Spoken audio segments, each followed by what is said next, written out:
இந்திய கிரிக்கெட் கட்டுப்பாட்டு வாரியத்தின் தலைவராக ஜக்மோகன் டால்மியா ஒருமனதாக தேர்வு செய்யப்பட்டுள்ளார்.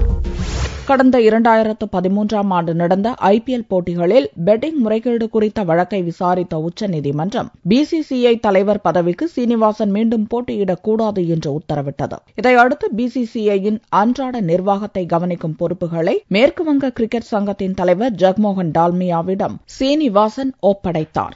அதே நேரம் தலைவர் பதவியிலும் தொடர்ந்தார். கடந்த முறை நடந்த பிசிசிஐ கூட்டத்தில் சீனிவாசன் பங்கேற்றதற்கு உச்சநீதிமன்றம் கண்டனம் தெரிவித்தது. எனவே பிசிசிஐ நிர்வாகத்தில் எந்த பதவிக்கும் சீனிவாசன் போட்டியிட முடியாத நிலையும் ஓட்டளிக்க மட்டுமே முடியும் என்ற நிலையும் உருவானது. இந்நிலையில் பிசிசிஐ வருடாந்திர பொதுக்குழு கூட்டம் சென்னையில் திங்களன்று நடந்தது. இக்கூட்டத்தின் போது பிசிசிஐ தலைவர் தேர்தலும் நடந்தது. இதில் சீனிவாசனின் ஆதரவாளரும் மேற்குவங்க கிரிக்கெட் சங்க தலைவருமான ஜக்மோகன் டால்மியா இந்திய கிரிக்கெட் கட்டுப்பாட்டு வாரியத்தின் தலைவராக ஒருமனதாக தேர்வு செய்யப்பட்டார். பிசிசிஐ தலைவர் பதவிக்கு போட்டியிடுவதாக இருந்த முன்னாள் மத்திய அமைச்சர் சரத்பவாரின் ஆதரவாளர்களும் திடீர் திருப்பமாக ஜக்மோகன் டால்மியாவுக்கு ஆதரவாக ஓட்டளித்தனர். அதற்கு பதிலாக செயலாளர் பதவியை பவார் குழுவுக்கு அளிக்க உடன்பாடு ஏற்பட்டதாக தெரிகிறது. இதன் அடிப்படையில் பிசிசிஐ செயலாளராக இமாச்சல் பிரதேச கிரிக்கெட் சங்கத்தின் தலைவர் அனுராக் தாக்கூர், துணைத் தலைவராக டிசி மேத்யூஸ் ஆகியோரும் தேர்வு செய்யப்பட்டனர். இணை செயலாளராக